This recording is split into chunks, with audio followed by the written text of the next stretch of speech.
오늘 설교 본문 제가 봉독하겠습니다. 마태복음 12장 46절부터 50절까지입니다.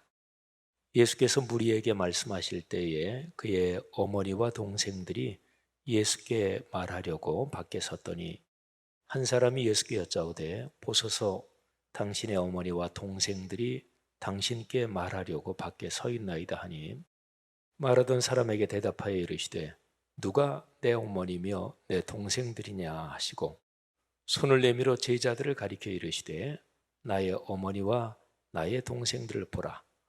누구든지 하늘에 계신 내 아버지의 뜻대로 하는 자가 내 형제요 자매요 어머니이니라 하시더라. 아멘. 오늘은 꿈새 하프타임 8번의 설교 중에서 첫 번째 말씀입니다. 사람에게 가장 중요한 문제, 그거는 어떤 때 이게 진짜 중요하구나, 어떤 때 그렇게 인식을 하는 것일까요? 또 사람에게 가장 중요한 문제는 어떤 때 그게 겉으로 드러나게 되는 것일까요? 몇 가지 상황을 얘기할 수 있겠습니다만, 그런데 충돌하는 상황에서 중요한 문제가 드러나고 또 사람이 저 사람은 저 문제를 아주 중요하게 생각하고 있구나 하는 것은 충돌할 때 드러납니다. 아무것도 아닌 문제, 중요하게 생각하지 않은 문제에 대해서 싸우지는 않잖아요. 그렇게 해도 좋고 이렇게 해도 좋고 그냥 하찮은 문제 그거 가지고 목숨 걸고 싸우지는 않습니다. 그러니까 사람이 살면서 어떤 문제에 대해서 그 사람이 민감하게 반응하고 싸우자고 달려든다. 그러면 이 문제가 저 사람에게는 굉장히 중요하구나 이렇게 보면 되지요. 같은 원리가 예수님의 사역에서도 발견됩니다. 예수님께서 3년 동안 공적인 활동을 하실 때 바리새인 그리고 사두개인들하고 많이 충돌하셨습니다. 근데 특별히 예수님께서 바리새인들하고 아주 심각하게 충돌하시는 장면이 복음서에 기록하고 있습니다. 근데 그 장면을 가만히 보면 굉장히 중요한 문제를 거기서 발견할 수 있습니다. 그리고 예수 그리스도께서 이거는 참으로 중요하다 그렇게 생각하신 것, 그런 문제가 예수님과 바리새인들의 아주 강한 충돌, 거기에서 드러납니다. 오늘 설교 본문이 마태복음 12장 46절부터 50절, 그러니까 12장의 마지막 덩어리예요. 그런데 12장 1절부터 여기 마지막 덩어리까지 계속해서 예수님하고 바리새인들이 충돌합니다. 그리고 그 충돌이 점점 더 강해집니다. 굉장히 심각하게 더 세게 충돌합니다. 이 12장의 문맥을 한번 간략하게 그 흐름을 살펴보겠습니다. 충돌하는 장면이 4번 나옵니다. 자, 충돌 첫 번째입니다. 1절부터 8절인데요. 제자들이 안식일에 밀 이삭을 이렇게 털어서 잘랐습니다. 그때 바리새인들이 예수께 이렇게 얘기합니다. 보시오, 당신의 제자들이 안식일에 하지 못할 일을 하는군요. 공격하는 거지요. 그때 예수님께서 그들에게 이렇게 대답하십니다. 너희는 이런 거 읽지 못했느냐? 이런 거 읽지 못했느냐? 다윗이 한 일을 성경에서, 그 당시는 신약은 없었고 구약만 있었으니까 다윗이 한 일을 성경에서 읽지 못했느냐? 또 너희는 율법에서 이런 거를 읽지 못했느냐? 예수님은 사무엘상 21장, 민수기 28장 말씀을 인용하시면서 그 바리새인들에게 너희가 그걸 모르느냐? 이렇게 반문을 하십니다. 그러면서 예수님께서 이렇게 말씀하십니다. 성전보다 더 큰 사람이 여기 있다. 나는 안식일에 주인이다. 자, 바리새인들이 예수님의 이 발언에 대해서 무지무지하게 민감하게 반응합니다. 자, 그럴 수밖에 없습니다. 이 바리새인들은 율법의 선생들입니다. 그러니까 하나님 말씀의 전문가들이에요. 사두개인들은 제사를 집례하고 성전 제사를 주관하는 거기에 전문가들입니다. 그러면 보세요. 어떤 사람이 그거 내가 전문가야, 내 전문 분야야, 그거 내가 잘 알아, 그런 사람한테 그 분야에 대해서 당신 그것도 몰라? 아니 당신 거기 전문가라며. 이렇게 되면 싸움이 심해질 수밖에 없는 거죠.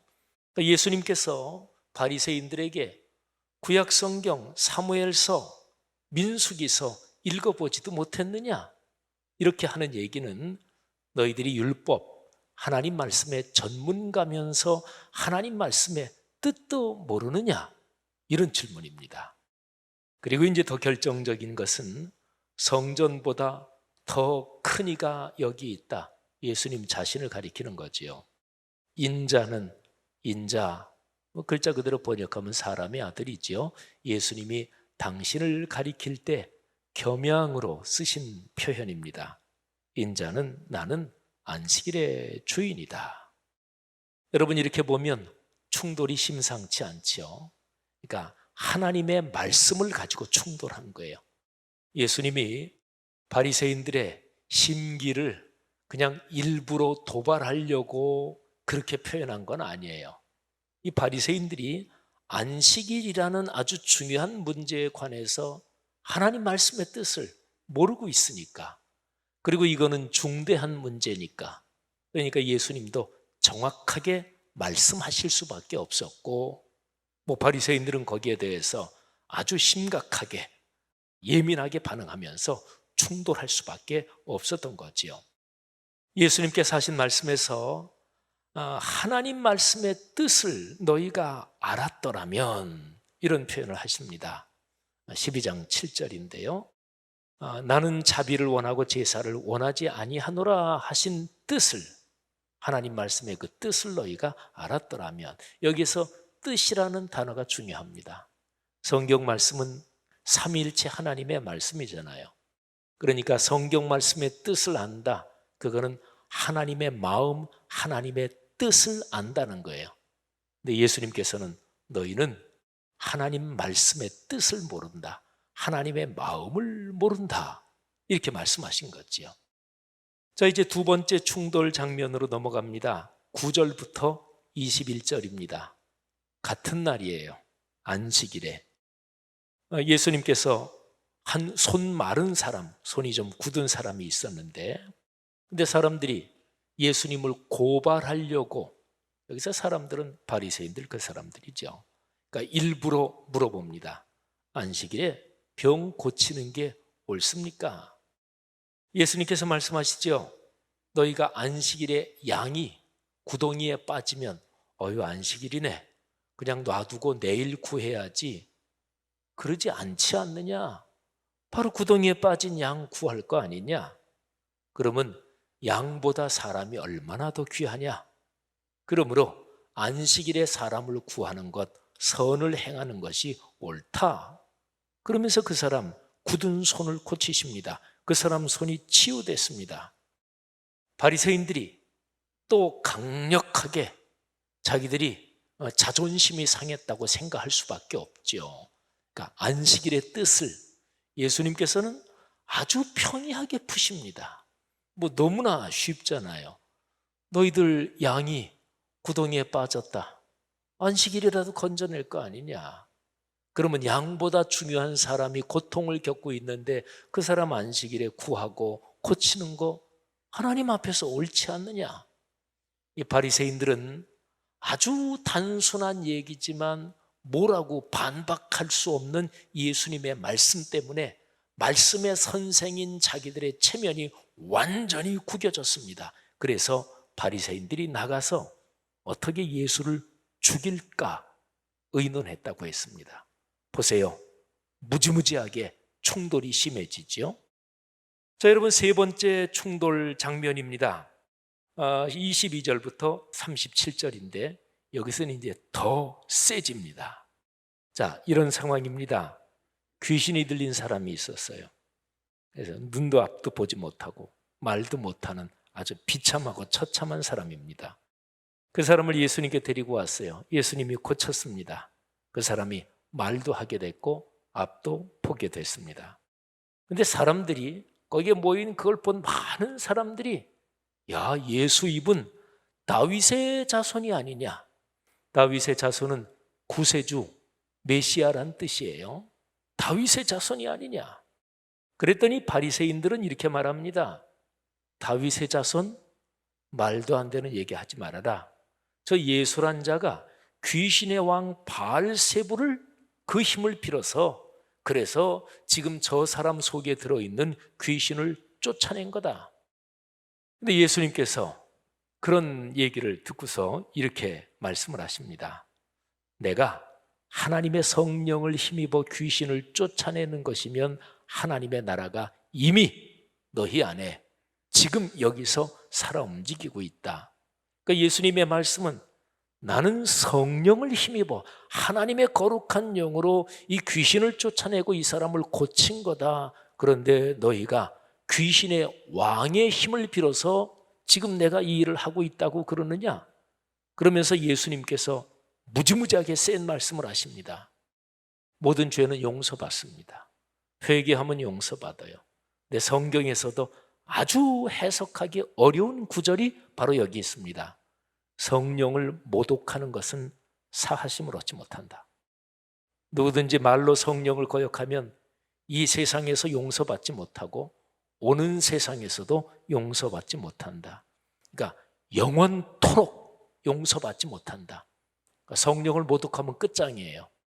사실 이 말씀을 들으면 굉장히 두렵죠.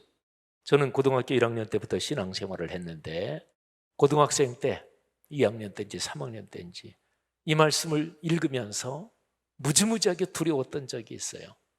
내가 이미 말로 성령을 모독했으면 그러면 이미 끝난 것 아닌가. 아무튼 오늘 설교에서는 이 구절을 해석하는 게 주된 흐름이 아니기 때문에, 그러니까 바리새인들이 귀신의 왕하고 같이 합작한다. 이러니까 예수님도 무지무지하게 세게 너희가 지금 성령을 모독하는 말을 한다. 너희는 영원히 용서받지 못한다. 이런 말씀입니다. 자, 그러면서 예수님께서 그 다음에 결정적인 말씀을 하십니다.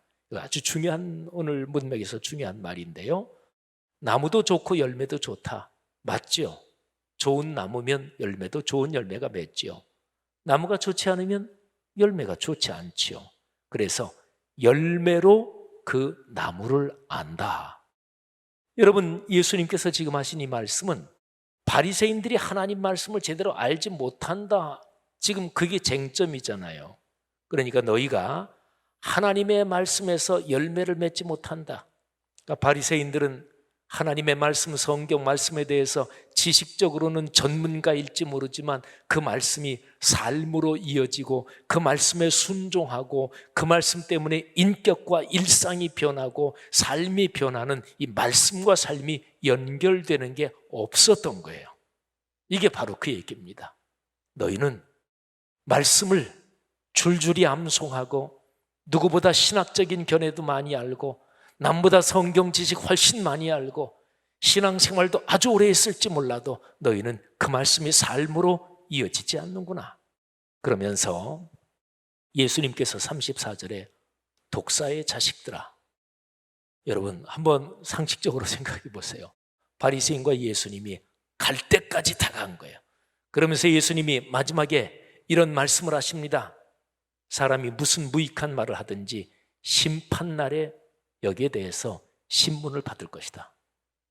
이거는 바리새인들에게 정확하게 대놓고 하신 말씀이고 또 그 이후에 사는 모든 인류에게 무익한 말을 하는 것, 의식적으로 대놓고 남을 비방하거나 남의 뒤에서 말을 꾸미거나 이거는 심판날에 신문을 받는다. 이런 말씀을 하신 거죠.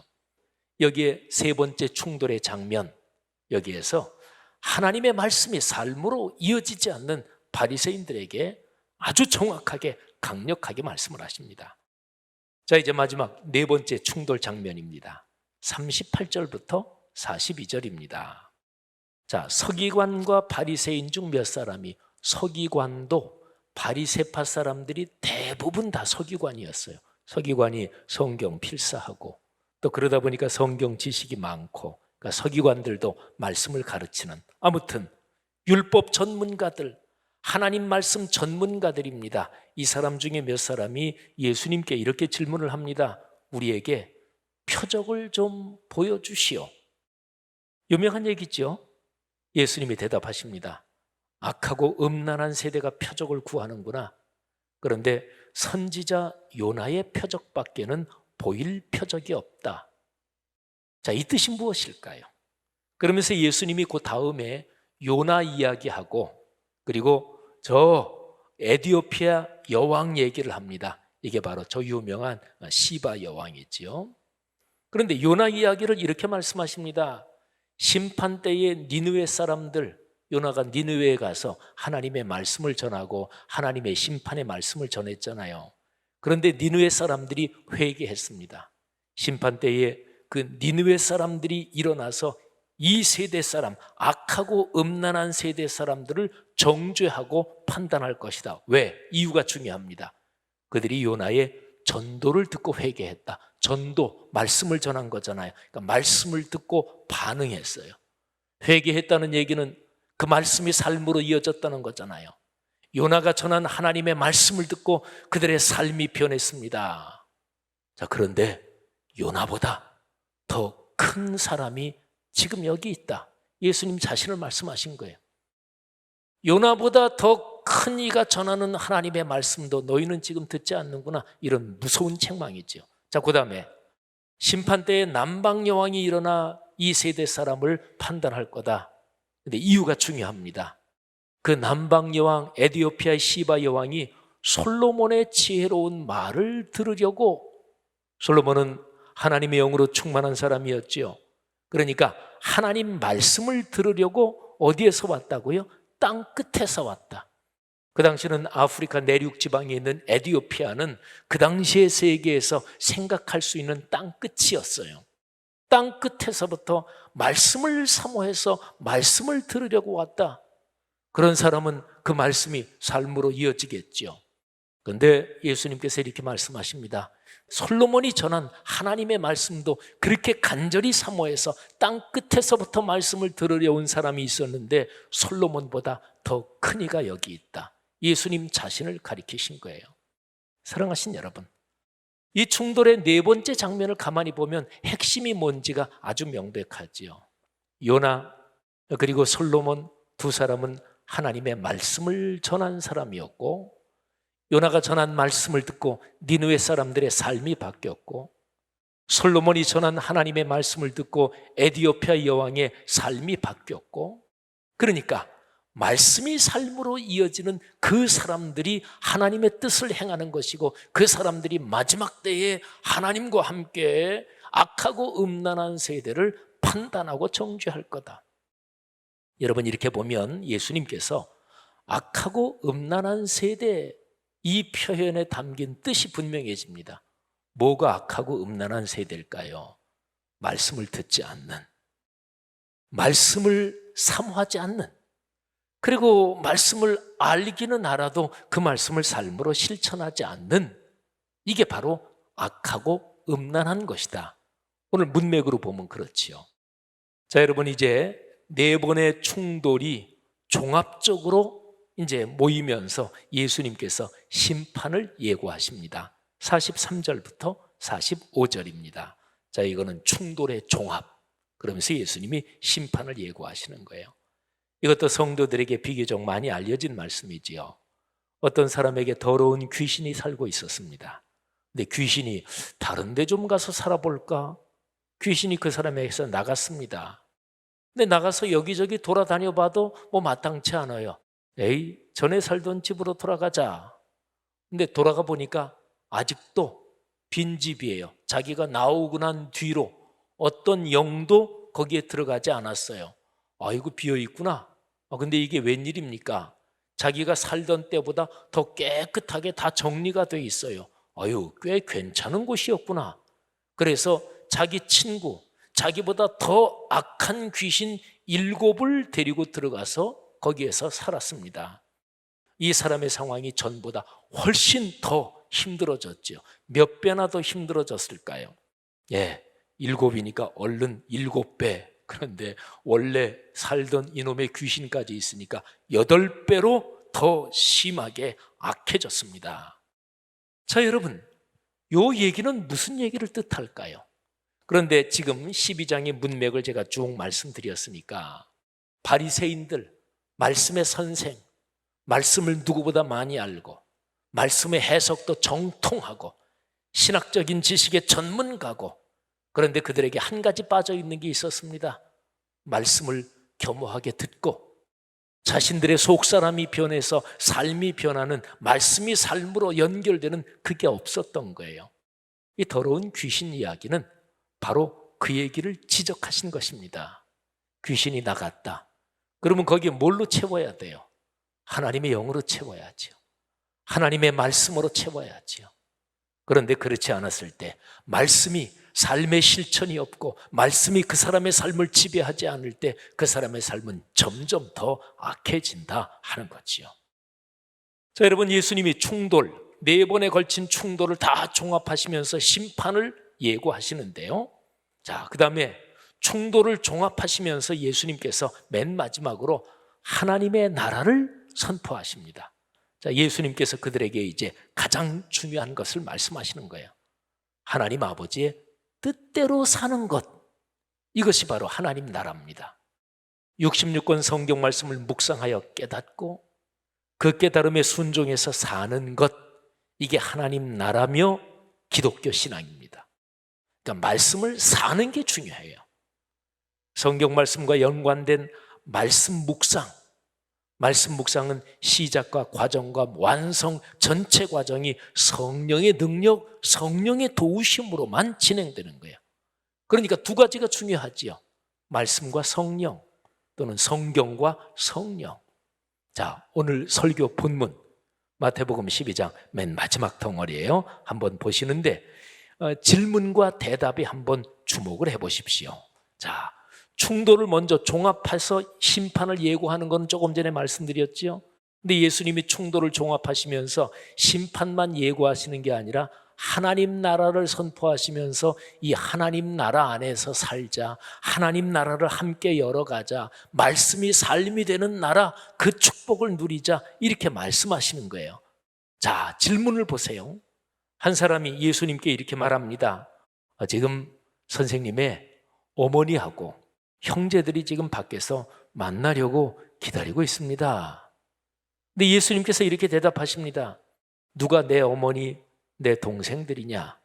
그러면서 손을 내밀어 제자들, 거기 예수님을 진실하게, 예수님의 말씀을 진실하게 들으며 삶을 헌신해서 따르는 그 사람들을 가리키면서 이렇게 말씀하십니다. 봐라, 내 어머니다, 내 동생들이다. 자, 누구든지 하늘에 계신 내 아버지의 뜻대로 하는 자가 내 형제요 자매요 어머니다. 여러분, 여기에서 중요한 것이 하늘에 계신 내 아버지의 뜻대로, 하늘아버지의 뜻이 어디에 나타나 있는 것일까요? 하늘아버지의 뜻을 어떻게 알죠? 어디 가서 찾죠?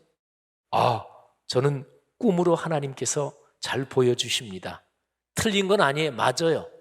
그런데 꿈이 하나님의 뜻을 아는 제일 중요한 기준은 아니에요.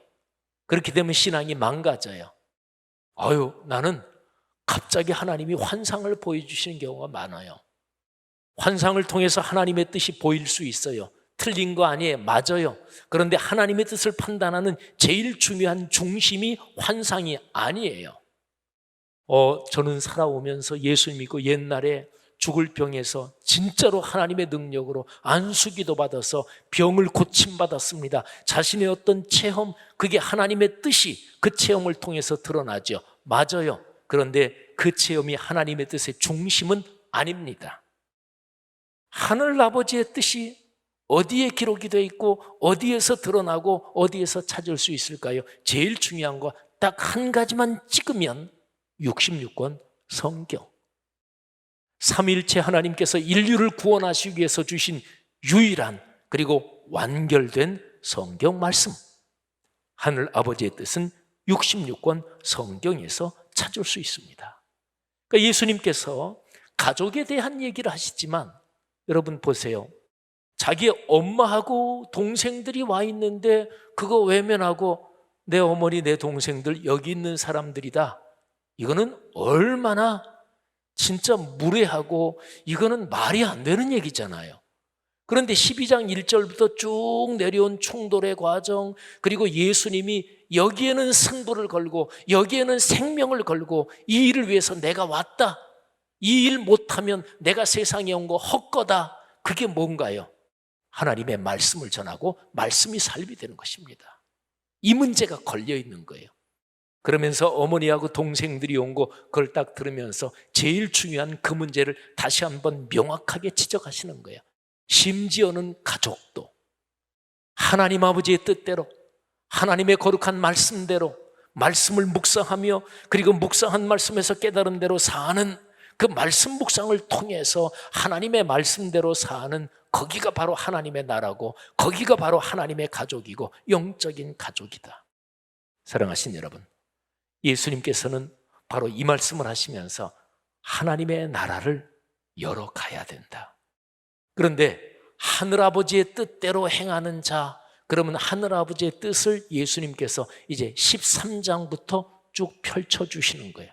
13장 전체는 예수님께서 가르쳐 주신 비유의 말씀, 하나님의 말씀이고 비유를 해석해 주신 내용입니다.